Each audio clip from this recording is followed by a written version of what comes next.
quadratic equation ax squared plus bx plus c is equal to 0, where a, b and c are real numbers and a not equal to 0. What is a quadratic equation? A quadratic equation is a polynomial of second degree. Ax squared plus bx plus c is equal to 0. The roots of the quadratic equation is also called as zeros of the polynomial. There are different forms in which a quadratic equation can be solved. We are going to see about by splitting the middle term. How can a quadratic equation be solved by splitting the middle terms? The standard form of quadratic equation is ax squared plus bx plus c is equal to 0. Here, a is the first term, which is the coefficient of x squared. B is the middle term, coefficient of x, and c is the constant term. Now, we can say that product is equal to first into last term, that is a into c. In this equation, it is 5 into minus 4, which is minus 20. And the sum is the middle term, that is minus 1, which is the coefficient of x.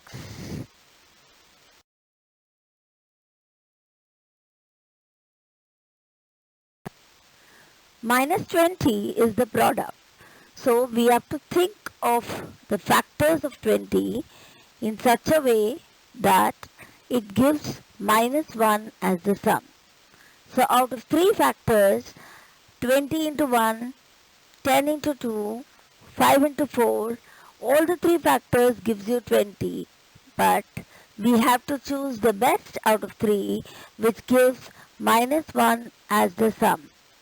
So we chose minus 5 and plus 4 as the factors, which gives the product minus 20 as well as the sum minus 1.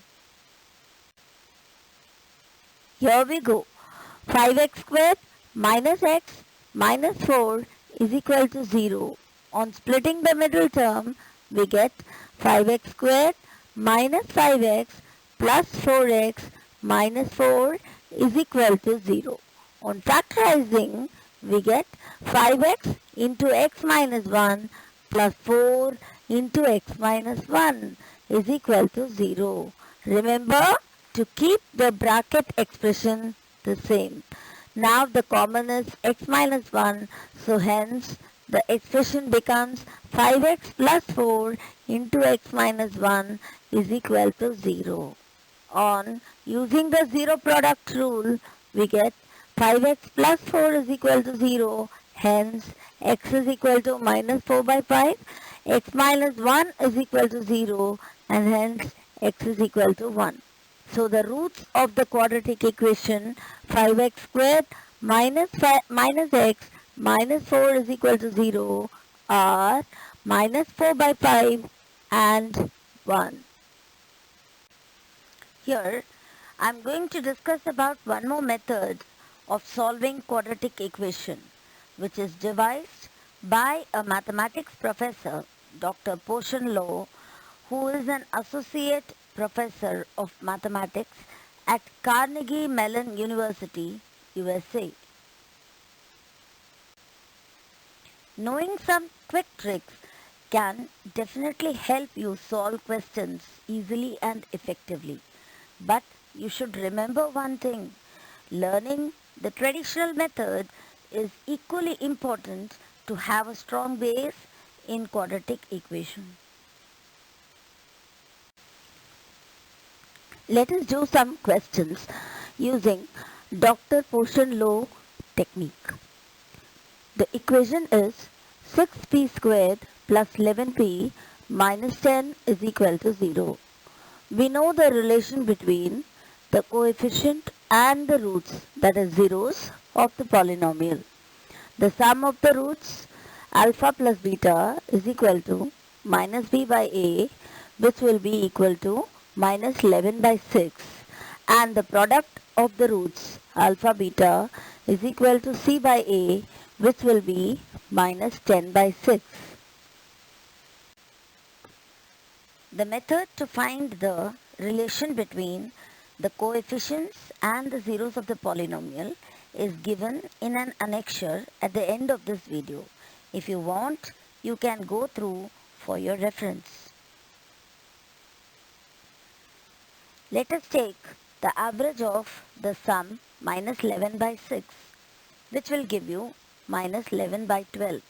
Now add the variable, that is p, and subtract p with minus 11 by 12.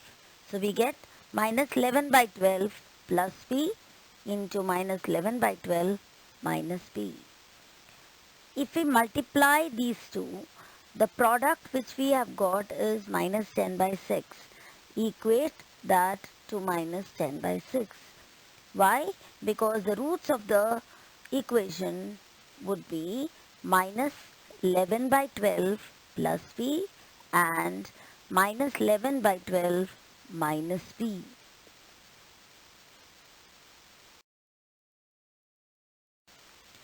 Now, on solving it, we get 121 upon 144 minus p squared is equal to minus 10 by 6. So, p squared will be equal to 121 upon 144 plus 10 by 6, which will be 361 upon 144.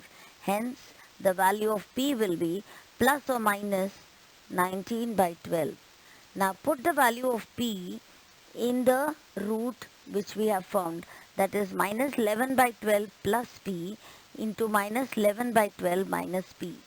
So, if we put any value of p, that is either plus or minus, if we take and put minus 11 by 12 plus 19 by 12 will be 8 by 12, which will be 2 by 3, and minus 11 by 12 minus 19 by 12 will give you minus 30 by 12, which will be 2.5, minus 2.5.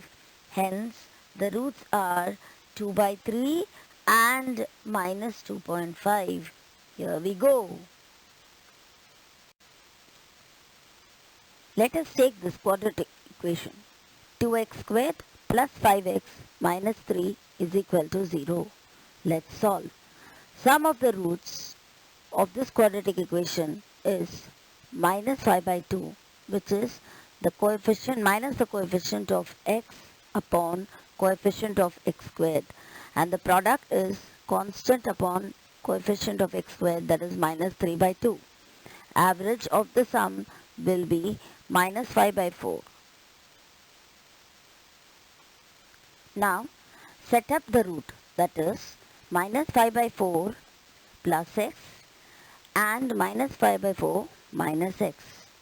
The product of minus 5 by 4 plus x and minus 5 by 4 minus x will be equal to minus 3 by 2. On taking a squared minus b squared formula, 25 upon 16 minus x squared is equal to minus 3 by 2. On solving, x squared will be equal to 49 upon 16, and hence x is equal to plus or minus 7 by 4. Now put the value of x in minus 5 by 4 plus x or minus 5 by 4 minus x.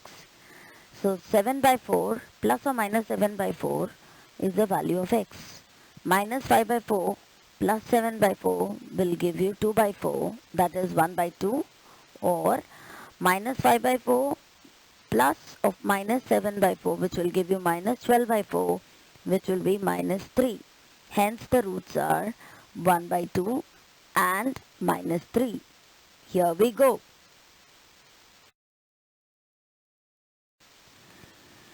Let us do this quadratic equation with irrational roots. Let's solve. Sum of the roots of this quadratic equation will be minus 10 by root 3, and the product will be 7. That is 7 root 3 upon root 3, which will be 7.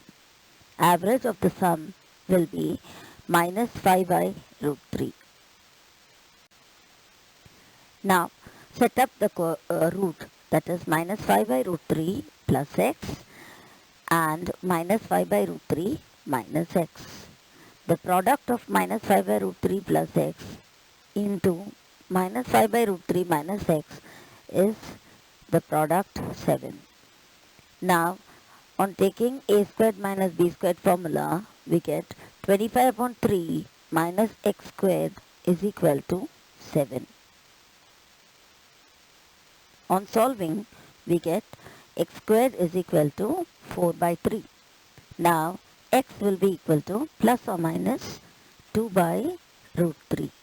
Now putting the value of x in the roots, we get minus 5 by root 3 plus 2 by root 3, which will be minus 3 by root 3, which can also be written as minus root 3 by rationalizing the denominator.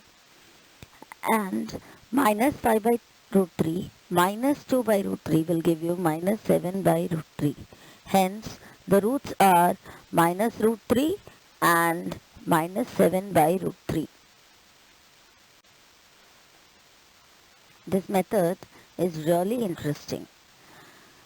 Trust me, this will work even in the quadratic equation with complex roots.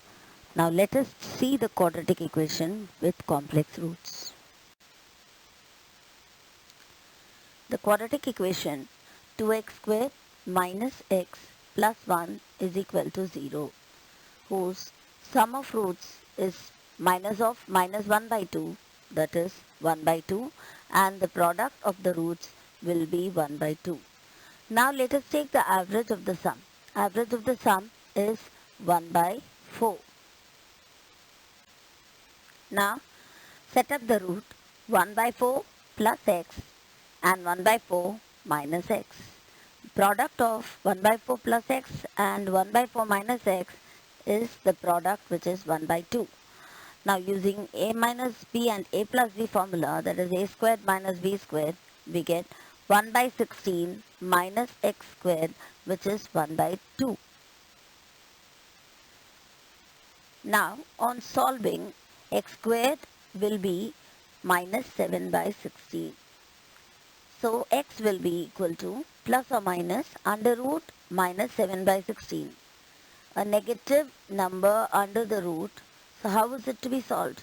We can take plus or minus under root 7 by 4 I. We know that I is equal to under root minus 1 and I squared is equal to minus 1. We call I as iota in complex numbers. Now putting the value of x in the roots, we get 1 by 4 plus under root 7 by 4i, or 1 by 4 minus under root 7 by 4i, which can also be written as 1 plus or minus I root 7 upon 4.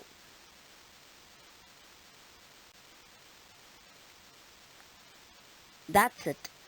This technique is even working for the quadratic equations with complex roots. I hope you understood this method, and I'm sure you will be trying out this method with various other questions. I hope this video was helpful. Thank you.